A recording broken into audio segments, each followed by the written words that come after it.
Hello, and welcome to Chapter 7 in Healthcare Supervision. We're talking about job descriptions and roles in health information management. So, we're going to start in the text on page 128. You can follow along with the slides. Job roles and responsibilities are changing at a fast pace in HIM departments. In addition, HIM professionals are assuming job roles in non-traditional workplaces where job descriptions must reflect the skills needed specifically for these workplaces. HIM managers and other management personnel need to keep pace, creating new job descriptions and updating current job descriptions to attract and retain HIM employees who have skills and abilities that directly match these job descriptions. Now, this chapter outlines the basic components of job analysis, and we're going to jump into that when we get down to this bottom section. And it's going to talk about how we assess needs for jobs, we review the job analysis methods, and then we design the jobs that are going to attract highly skilled individuals. And then the second part of the chapter is going to talk about the typical components of the job description and job specifications. And so then we'll talk about policies and procedures that are required to actually support the job task. Now, dropping down into job analysis and design. So let's get through these. We're going to look at some terminology that goes along with this in that second paragraph there. But let's look at that first section. As job roles change within healthcare organizations, it's important to ensure that job descriptions are kept current and relevant with the task actually performed by the employees. Now, it says the legal requirements associated, we talked about in Chapter 6, but if you look down into that next sentence, effective job analysis and design can ensure that healthcare organizations maximize workforce job skills, therefore improving employee job satisfaction. Appropriate job analysis and design results in job descriptions that provide the healthcare organization with a competitive edge when recruiting individuals to fill jobs and provide a solid foundation for monitoring employee job performance. Now we're going to get into our terminology. So our first term, of course, is a job. Well, this consists of a group of activities and duties that entail units of work that are similar and related. Example of our typical HIM jobs: coder, transcriptionist, an EHR implementation specialist, release of information clerk. One job description may be created for each of these jobs, or there may be several different job descriptions based on the job requirements or job specifications. So an example of that is coding. You have a coder level 1, coder level 2, coder level 3. Now our next term, job descriptions. This is a detailed list of a job's duties, the reporting relationships, working conditions, and the responsibilities. Depending on the size of the organization, each of the jobs mentioned may have one or more employees who complete the task, and each employee occupies a position within the HIM department. So a position or a job role, that's our next term, consists of different tasks or jobs that are completed by one employee.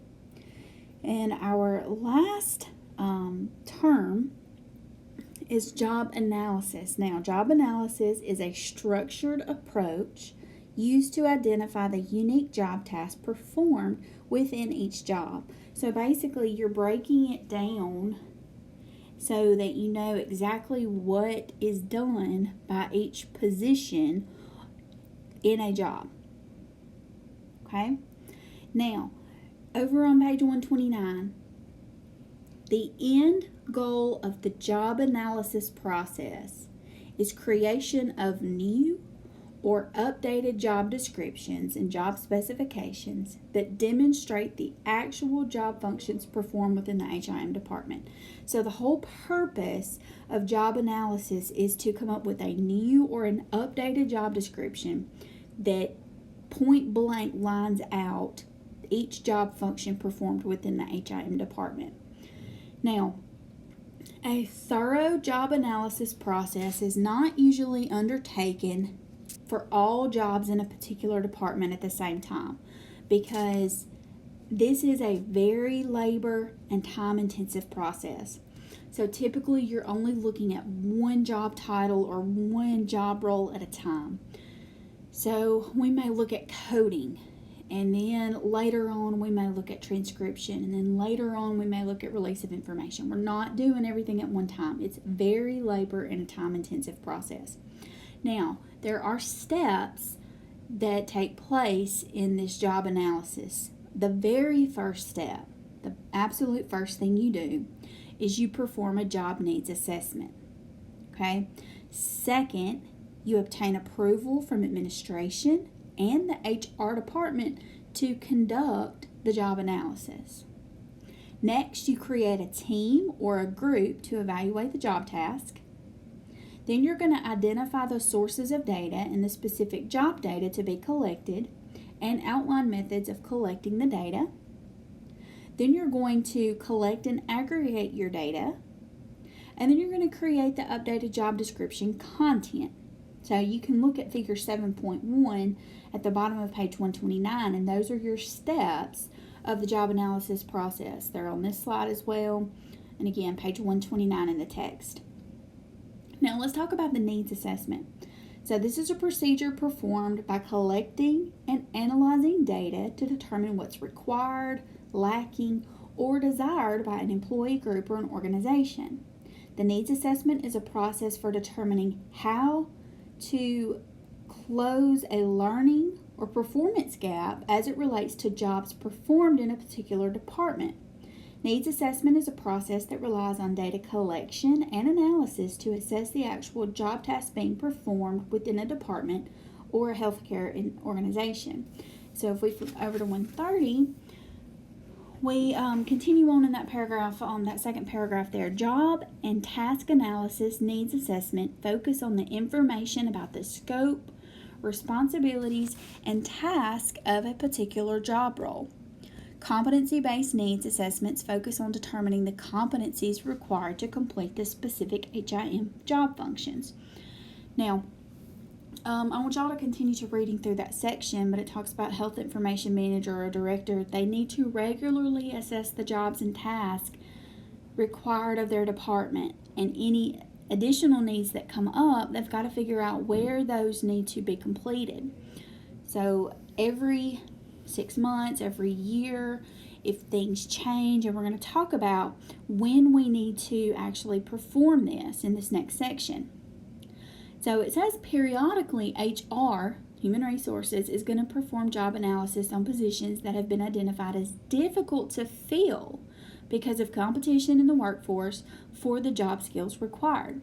Other items that may trigger the need for the job analysis are sector changes, organizational changes, and employees' perceptions of the jobs being performed. So sector changes may be new technology or new revised regulations, new or revised accreditation and certification standards. Now, examples is going to be adoption of health information technologies. So back when we were first implementing electronic health records, a lot of jobs changed in your HIM departments. All right, organizational level changes could be, again, implementation of EHR systems, whether you have a merger between more than one health system or a hospital, and new service lines that come in. So let's say that you're not a facility that did heart procedures, and you're welcoming that new service line into your facility. Well, jobs may change. All right, at the last paragraph in that section, it's important for health information managers to identify the factors precipitating the need for a job analysis in order to seek approval and to begin the process to ensure that the correct individuals are involved in the job analysis process.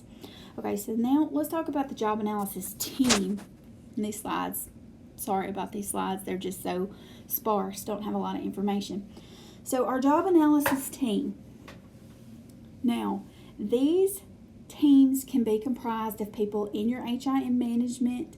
They can be human resources consultants. They can be SMEs. That's SME. A SME is a subject matter expert. And then, of course, your individual employees. The team should be vested in the process and knowledgeable regarding the job tasks to be evaluated. So these people need to be in the know. They need to understand what's going on. And then it's also important to include above average or high performing people so that they can give appropriate feedback.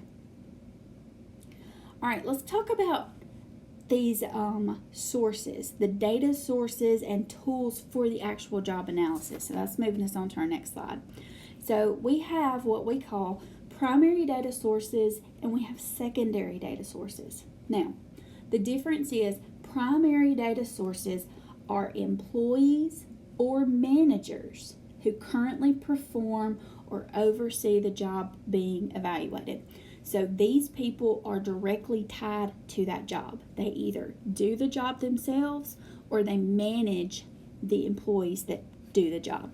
So again, primary is like front lines. Okay? So our sources, we've got different methods to collect the information from our primary data source. So we could do personal interviews. So our HIM manager or the HR consultant, they could come in and they could talk to the employees that actually do the job. And most of the time there's going to be some structured questions that they ask to selected individuals. Now, the next method is observation. So HIM manager or the HR consultant, they actually come in and they sit down and they watch the employee complete the job task. So they're actually seeing what happens. Okay, our next method is a diary or a log method. So this is an electronic tool that requires the employee to complete a daily diary or they log all of the tasks that they complete within a set period. Now, this log is created in a product such as Excel, and then basically it's just an easy way to aggregate and summarize the data for what they've actually collected. And then our last method for our primary source is a structured questionnaire. So, or a checklist. We've talked about checklists before in performance improvement.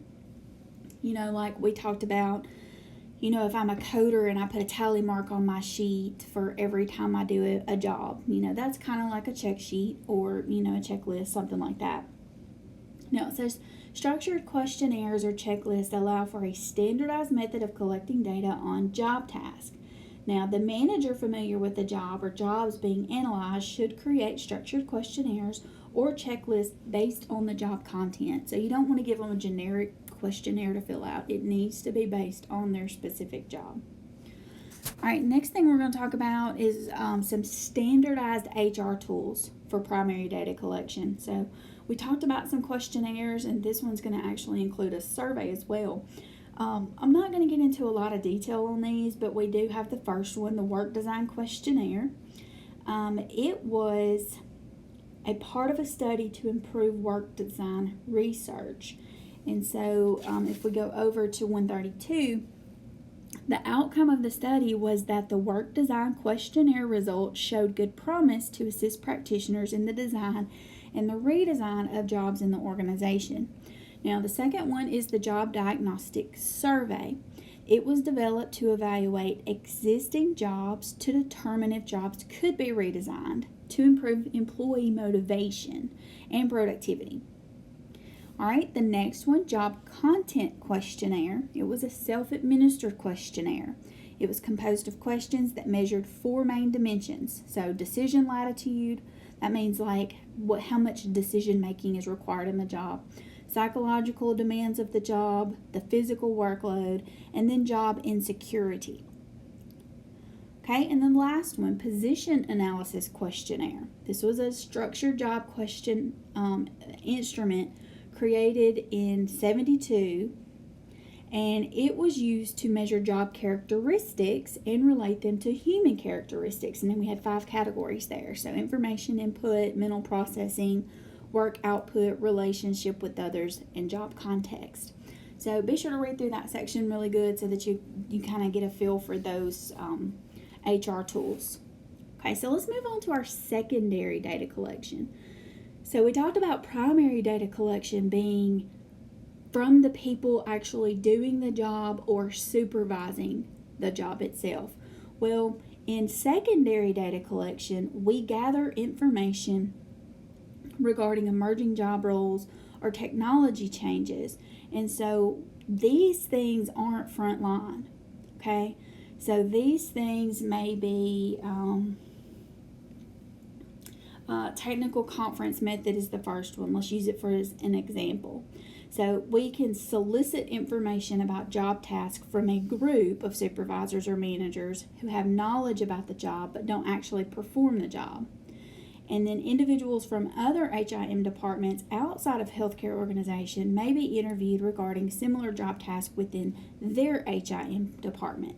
So I'm not talking to my employees, but I may set up a call with another facility and have a conference with employees that do the job in that facility, or talk to the managers that supervise the job duties at that facility. Then you have a competency model. So this is a method of evaluating competencies for a particular job task and then applying them within the job framework. Now, you have competencies that are developed by AHIMA's Council on Excellence for Education, or Excellence in Education, the CEE. And these are the type of competencies that may be helpful as a secondary data source. All right, then we have the Occupational Information Network, or ONET. This was developed and introduced by the U.S. Department of Labor in 1995. It is a network that is standardized, and it's comprehensive, and it's online, and so it's for performing worker or job-oriented job analysis in the development of job descriptions. It provides a tool that describes jobs from a variety of different perspectives and uses cross-job descriptors that provide a common language to describe and compare jobs. And the last one are standardized questionnaires and checklists that you can use to collect information from those outside sources. So maybe kind of part of that technical conference method, where you may send that questionnaire out to an HIM department 2 states over and get them to complete it. So you're kind of getting that information from that secondary source. Now, it's not listed here in this specific section, but if you jump over to page 137, at the bottom of 137, that paragraph, it talks about the AHIMA body of knowledge. Now, it says it is a primary knowledge base for HIM practitioners, and it is located on the AHIMA website. But what I want you to understand is the AHIMA body of knowledge is a secondary data collection method. Okay, so you can kind of go out and get help. It's kind of like basically just an online resource where you can go out and look at sample job descriptions. And I don't want that terminology to confuse anyone, because it does state that it's a primary knowledge base. It is a primary knowledge base, but it's a secondary data collection tool. Okay. All right, now back over to page 134, getting into some data aggregation here. So when we collect our data from our primary and our secondary data collection tools, we have to aggregate them using a method that allows our team to evaluate the job task relevant to each job responsibility. Now, what's a job responsibility? Well, it's a function that falls under the main job holder's work-related task. And so if you look at figure 7.2, you kind of have a job responsibility little tool template here. You have to identify the job title, what the current job title is. You have to list the job responsibility, and then what tasks go along with that, what skills or abilities are needed, and then what the job competencies are. So that's just an example of how you could gather that information that you get from your questionnaires or your checklists, your interviews and observations. All right, now it says, going to that second paragraph there, after all tasks are entered into the tool, essential job tasks should be grouped together and non-essential job tasks should be grouped together. Then each major job responsibility associated with the job being analyzed should all be outlined in the tool. Dropping down to that last paragraph. All tasks should be documented on the job responsibility task tool in the same manner. So a general format for writing task items should include what task is being performed and to whom or what the task is being performed in order to produce a given job outcome. So what, why, and how of the job outcome. So an example for an ROI clerk would be scan incoming release of information authorizations, paper documents, that's the task, what we're doing, into the release of information system for processing by the release of information coordinators. So we talked about how, we talked about what, and then we talked about why. Now we have some additional tips for writing task. Now these are located on page 135. Now, we kind of talked about some of this, not necessarily specific to this, but basically it's the KISS method. Keep it simple, okay? So remove unnecessary words in the task to make it clear and concise. Do not combine two tasks with the word and, so break it apart. If you need to use the word and, then maybe there needs to be two separate tasks. Do not be overly specific with each task. So instead of saying create a spreadsheet to total the numbers of charts copied by release of the information clerk and divide by the total number of hours worked, then maybe we should say use spreadsheets to track ROI clerk productivity. So we're not getting so specific. Do not use vague terms outlining job task. Replace subjective adjectives or adverbs such as good and excellent with more descriptive terms: verify, create, identify. And then last, do not use acronyms or abbreviations for job tasks. You need to make sure you spell out all terms whenever it is possible. All right, now you got some examples here of how you can look at task frequency rating, and you've got different scales there in 7.3 and 7.4, so be sure to look through those. All right, and we're going to go over to page 136. Now, after the job responsibility or a task tool has been completed for each job responsibility, the next steps require aggregation of all similar tasks performed by a position. If the job analysis process evaluated a variety of tasks performed by several individuals, the end result of the process may be several new job descriptions or several current job descriptions rolled into one job description. So our basic premise behind collecting job analysis data is to determine the job requirements and delineate appropriate position classification and grade level assignments. Now, grade level assignments set forth the criteria between or among various levels of jobs within an organization, and they represent the pay scale of the position. So it's important in the job analysis process that the level of tasks performed from each job are assigned to the correct grade level so that the pay is equitable throughout the organization. Okay? All right, so let's get into job descriptions. So we are at the bottom of 136. So the final step in our job analysis or job design or redesign is to create a meaningful job description that matches the jobs that were analyzed during our process. Now, the job description is an official document developed within a healthcare organization for job recruitment. It creates a repository for job tasks and provides the basis for evaluating annual job performance. Now, a job description states the purpose of a specific job along with the duties or tasks for completion of the job, job standards, job context, job specifications, and reporting relationships. Dropping down to that next paragraph. Now we're going to get into the actual verbiage to use in your job descriptions. And so we're going to start talking about Bloom's taxonomy.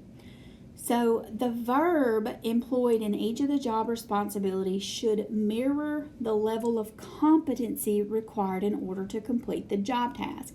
Now, when we talk about Bloom's taxonomy, Ms. Vaughn and I use Bloom's taxonomy for our competencies here at the school and what we need to use. We're very big on using these verbs through KM, and you see that in figure 7.5. And this is our the levels of learning here. So the very lowest level of learning is remembering. And some of those verbs that go along with remembering is to collect, copy, define, describe, label, name, recognize. So the lowest level of learning there is remembering. Then you have understanding. That's the second level. Those verbs may be calculate, alter, categorize, summarize, rearrange. So that's the second level. Third level, applying. Apply, assemble, formulate, manipulate, demonstrate. Fourth level is analyzing. Arrange, analyze, categorize, distinguish, contrast, differentiate. Fifth level is evaluating. Appraise, assess, interpret, evaluate, recommend. And then the highest level of learning is creating. So we're going to alter, build, modify, plan, synthesize, construct, create. So those verbs should be used in your job task. Okay, so the coder, for example, will be responsible for applying and analyzing the code assignment, whereas the code manager will be responsible for evaluating the overall appropriateness of coding. So each one of those tasks within that job description will start with a verb. Okay, so be sure to read through that section really good under job descriptions. Now let's move to job title. So job title, people are obsessed with job titles, okay? And it talks about it's so important in today's competitive workforce because that's what attracts the candidates to the open positions. So if it's a super sucky job title, who's really going to be that interested in applying for that position? Who wants to say they're I'm trying to think of something.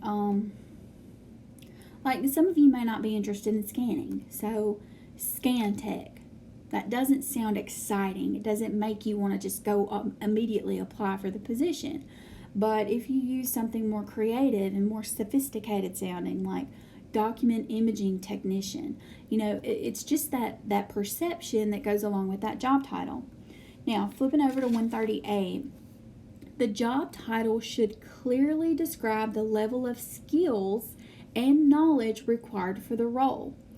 So job titles like supervisor, coordinator, manager, or director, they're clear about the experience level of the employee.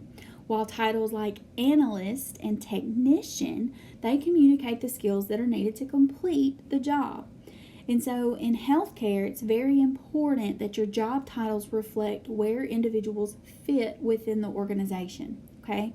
Now, job titles could change when we perform our job analysis because, again, new technology comes along. You are I'm trying to think of what we used to call the people that would run physical paper charts to the nursing units. That completely went away. Those job titles totally changed with the implementation of document imaging, and then even more so later on when an electronic health record was implemented. So emerging technologies completely change everything. Now, I want you to look at figure 7.6 on page 138. So these are some of the emerging job titles in HIM today. So application specialist, business analyst, clinical data analyst, clinical documentation specialist, compliance coordinator, health information exchange coordinator, registry specialist or coordinator, research coordinator, revenue cycle coordinator. So a lot of these terms may have been around for a little while, but they may not have always been super applicable to the task being completed. But again, as technology changes over time, some of these kind of, become even more relevant in today's world. Now, look over at 139. We're talking about some following tips when assessing if job titles can or should be changed. So this is when we know maybe we need to look at that and we need to change that job title.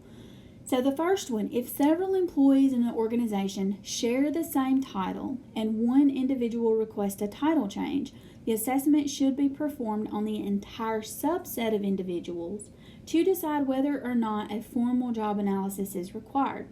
So let's use the position title of Data Quality Specialist. So if this is assigned throughout the healthcare organization to people who perform data quality tasks on patient records or healthcare statistics. So if one department requests a job title change, then this department should work with HR to perform the job analysis to see if that job title just doesn't apply anymore. Second, if an individual is a healthcare organization, or if an individual in a healthcare organization is performing tasks that do not match their job title, then they might need to have a new job title. So a chart management clerk does not reflect the scope of skills required for an electronic record management clerk. Third, job titles are usually associated with standardized job categories that are connected with pay scales. So managers should always work in conjunction with HR when they initiate title changes. And then last, it's important to remember that job titles for individuals reflect a career progression, and individuals often look for future positions based on advancing skills within the organization or outside of an organization. So adding the word leader or coordinator in a title usually reflects some type of managerial or supervisory role. And then also adding levels for our coder 1 and our coder 2, they also reflect that career progression. All right, let's move down to reporting relationships. Now, reporting relationships are an important component of a job description because they define the working hierarchy. Okay, so when I look at my job description, it should say who I report to and if I have anyone reporting to me. Okay, so the HIM manager should indicate the position's reports to the director, and then again, all of the department technical and clerical employees that report to the HIM manager. So who am I under and who am I above? Okay. Now, let's talk about job summary. Job summary is the job purpose or the scope of the job. It describes the key tasks and responsibilities of a job and is usually what's used when posting any job openings in regard to the position. So you don't always post a whole job description. So if you ever go out to any hospital's website and you get that little tiny blurb about what a job is about, that's the job scope or that's the job summary. It just rolls it all up into one neat little paragraph so that someone has some idea of what's going on in that job. Okay, let's talk about job tasks or duties. Now, there are different levels of job tasks or duties that should be included in your job description, and they're classified as broad, intermediate, and specific. So let's talk about broad level tasks first. These are the big picture items. These are the major function areas of the position, such as coding, transcription, release of information. Now, the intermediate task, this is what activity is performed when we're carrying out the function of the job. So again, in coding, an intermediate task would be coding inpatient charts or transcribing operative reports. Okay, then we get down to our specific level task, and these are the actual steps required to complete the activity. So a specific level task for coding is going to be entering ICD-10, CM, and PCS codes into the Epic billing system. So we have broad, which is the big picture, coding. Then we have intermediate, coding inpatient charts. And then we have specific. Coding inpatient charts would be entering our ICD-10 codes into our Epic system. Okay, so broad, intermediate, specific. All right, moving over to 140. We're getting into job specifications. Job specifications or requirements section of the job description outlines the knowledge and specific skills required for a position. Job specifications are qualifications that the individual must possess in order to perform the duties and responsibilities contained within that specific job. Knowledge, skills, abilities, and other characteristics, these are our KSAOs, that are necessary to be present upon employment, educational qualifications, and working conditions are going to all be outlined in the job specifications section of the job description. So what are these things? First of all, we have knowledge. So this is the formal, organized body of factual information that has to be present in order to be considered of the position. So if I'm looking for a release of information job, then I have to be able to apply HIPAA guidelines. Okay? Skills. These are the abilities related to verbal, manual, and mental processing of data and information for a particular job. So a skill.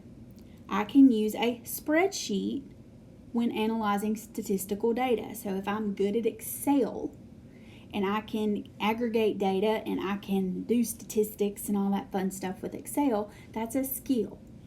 Okay, ability refers to the capacity to effectively engage in activities outlined by the job description. So if we're performing coding of diagnosis and we're using the appropriate classification system. So if I'm an outpatient coder, I can appropriately use CPT. If I'm an inpatient coder, I can appropriately use ICD-10 PCS. Okay, now other characteristics are items that just don't fall into knowledge, skills, or abilities. So those could be more of the soft skills, such as working well in teams or listening to and following directions. Okay? All right, let's drop down into job content, and then we're going to go back a couple of pages because I want to make sure that we cover one thing as far as our job descriptions go. So job context is situations or conditions in which the employee performs the job. So these things should be included in our job description as well. So working conditions. It could be that I'm going to have to sit for long periods of time, or that I'm going to have to lift 30 pounds regularly. So some of that context should be rolled into that job specification section of a job description. It should include the potential for the individual to perform job tasks remotely, either on a full-time or a part-time basis. So I want you to go back really quick to page 137. So when we're getting into our job descriptions, most of these things are common knowledge if you've looked at your own job description in a job before, but I want to make sure everybody understands what the components of a job description are. So if you're in the HEMA body of knowledge paragraph, it's the second paragraph in that section. So our typical components is title, to whom the employee reports, job responsibilities or duties, position goals, the relationships, job specifications or qualifications, job context, and a position summary, scope, and purpose. So we talked about a lot of these little things. We broke each one of them down. So I want to make sure that you know in a typical job description you will see this list of items. All right, so let's go back to 141. Now, we've talked about a function of management this whole time, and leading, planning, blah, blah, blah, blah, blah. Well, the function we're talking about in this chapter, as far as an HIM manager and HIM director goes, we're talking about controlling, okay? So we are controlling processes for job specifications. Now, there are job policies, there's job procedures, we can do flow charts of job tasks. So all of that is controlling. Now, policies and procedures we talked about in Chapter 6, but within performance management, policies and procedures are the guidance that HIM employees utilize when performing job tasks. Policies translate goals into comprehensible and practical terms. They're intended to be overall guidelines that set the boundaries for action. So when we create our policies, an HIM manager should examine the daily decisions that he or she makes on a repeated basis and then translate the decisions into policies. So, for example, if you have people coming in wearing jeans and t-shirts to work, then maybe you need a dress code policy. Or if you have people taking advantage of time, so they come in and they're a minute late every day, or they're 2 minutes late every day, then you have a time and attendance policy. Okay? All right, I'm going to let y'all check through that. You can look at the format of a policy here. In Figure 7.7, you usually have a policy number. There's a subject, a purpose, the division or the department that the policy applies to, the original issue date, the effective date, if you revise it, any revision dates, the approval date, and then the actual content of the policy.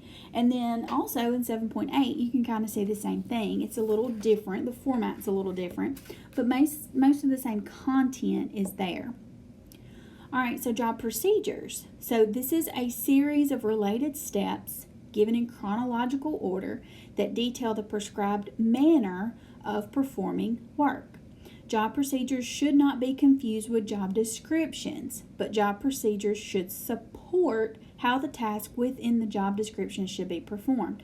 So job description, that just means overall what I do here at the organization. My job procedure is how I do it, okay? Again, we get into verbs here, and we're really big on using verbs when we write job procedures. So if you look over at Figure 7.9, these are some verbs that you could use when you write out job procedures. So abstract, analyze, associate. If we worked in money, we may need to balance a drawer at the end of our shift. We may need to classify. We may need to compute. We may need to count or develop, initiate, plan, produce. So again, very specific action verbs here. All right, we are going over to page 144, and you've got a couple of examples. You have a 710 that shows you the format of a job procedure, and then 711 is an example of a job procedure. Okay, so let's talk about flowcharts. We talked about flowcharts and performance improvement. Flowchart is a graphic tool that is used to visually display detailed information. Okay, so we have our symbols, our basic flowchart symbols down in Figure 712. And basically it just walks us through the steps of a process. So flowchart diagrams allow managers to demonstrate the way processes are actually performed, but they serve as a basis for improving or streamlining job processes as well.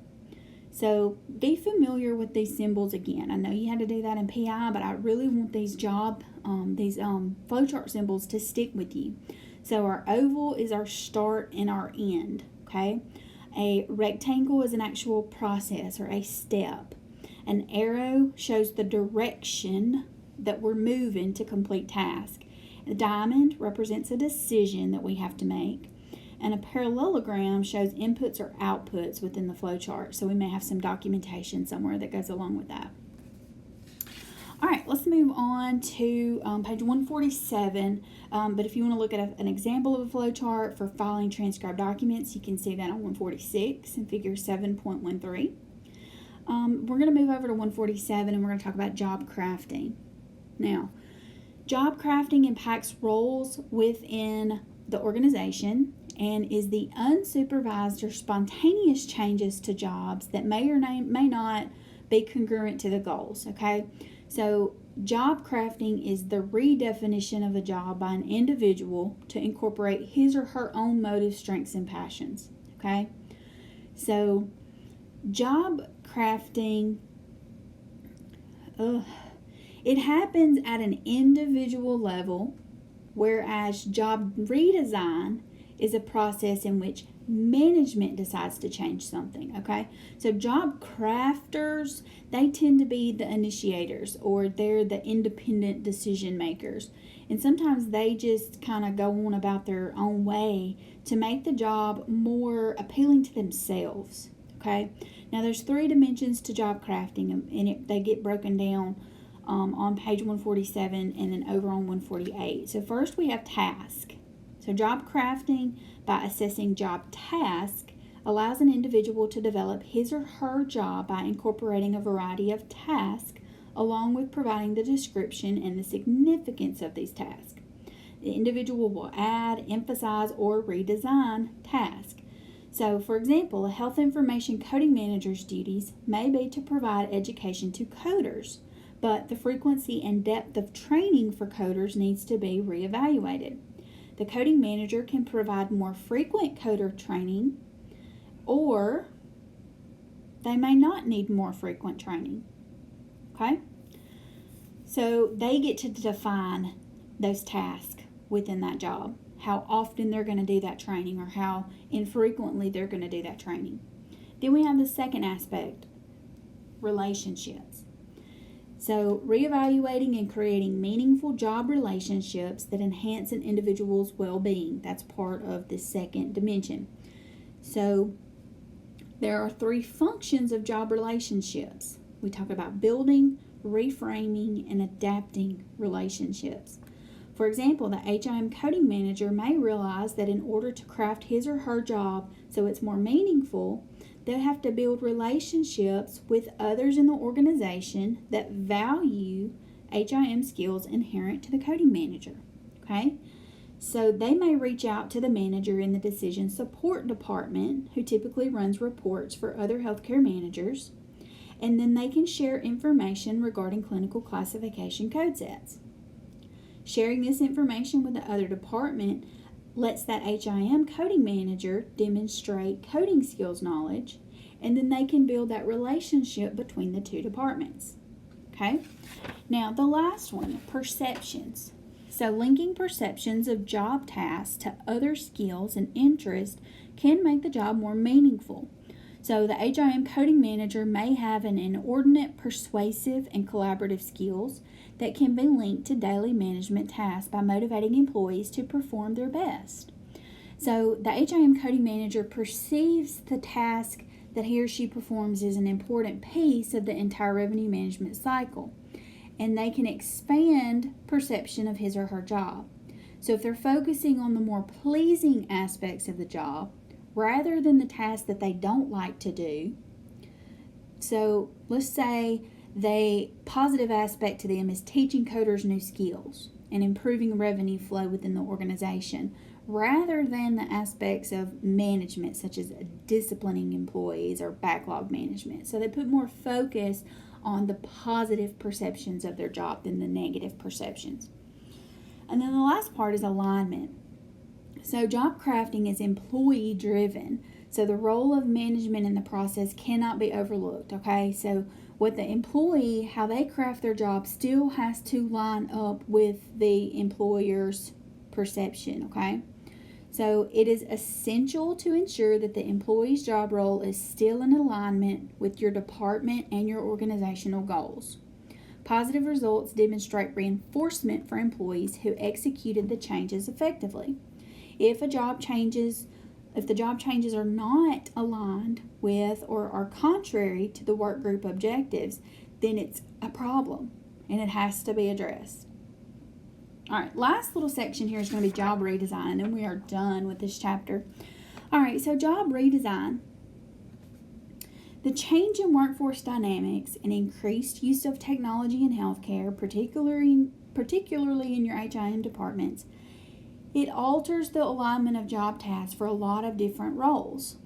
So job redesign is the process of realigning the needs of the organization with the skills and interests of the employees, and then designing the jobs to meet those needs. So our example is, in order to introduce new tools or technology or provide better customer service, then we may have to create some new positions. Job redesign uses a range of techniques that attempt to increase the variety of tasks employees perform in order to improve motivation and satisfaction of the work. Okay? So there's 3 general concepts that emerge from job redesign. First, job enlargement. Next, job enrichment. And then third, job rotation. And so some of these we already talked about in chapter 3, and you can go back and revisit those definitions there, okay? Now, I want you to read through this page really well, but we're going to kind of look at some of these individually. So, there are 5 premises associated with the flexible job redesign model. Okay, that's our first 5 bullet points. So, job redesigns are flexible and adjustable for the short term, and some employees are proactive in the process to ensure jobs keep pace with change. An employee's job performance and perception are important factors when we're talking about facilitating these job redesign initiatives. And then job knowledge by both the manager and the employee is a key factor in understanding the impact that the job redesign has. And then job changes should have an impact on the employee's self-efficacy and provide a prediction for an employee's behavior in terms of their job performance. And then job redesign processes are dynamic and circular, not just linear, and they should be performed whenever job task changes happen. Okay? Now, you also have the following items that should be performed by the HIM manager in conjunction when the employee is performing their job redesign. So you need to revise the job content. So you need to go back through and collect and analyze the job-related information. And you got to look for inconsistencies between what's in the job description and then the actual task being performed by the employee. Then you need to analyze the job-related task and then again put those into those similar job task groupings. Then you want to compare the job description task against the new job task groupings. Then you want to alter job task based on actual technology or processes employed as long as the task remains congruent to the job's outcomes. And then you want to realign job task and responsibilities in order to increase satisfaction and employee motivation. Now, it specifically talks about job enlargement. It allows employees to continue performing their current job task, employing the same skill set, but it expands tasks to include more of the same type of task. Job enrichment allows employees to actually broaden their skill set by adding additional tasks. So remember, job enlargement, they just get a little more task added that they can already do. Job enrichment, they have to actually learn new skills. Now, what are some advantages associated with job redesign? Well, first of all, you enhance the quality of work life for your individual employees. Second, you increase organizational productivity as employees complete job tasks congruent with job skills. You increase your on-the-job productivity. You create the right fit for a job with the right person. And then you enhance the sense of employee belongingness. So that's what you get out of job redesigns. Now, although the premise behind job crafting and job redesign looks similar, it's important to remember job crafting is initiated by the employee themselves, and job redesign is initiated by management. And you can look at figure 7.14 over on 150, and it talks or it looks at the differences and the similarities, I guess, between the job redesign and the job crafting. But the end result should be in either one of those, job crafting or job redesign, is that there's increased employee performance and job satisfaction. So again, you can go check out page 150 and look at figure 7.14, and there's the differences between our job redesign and our job crafting. So as always, go back and read the entire chapter. I did not cover every word of this. Happy reading and happy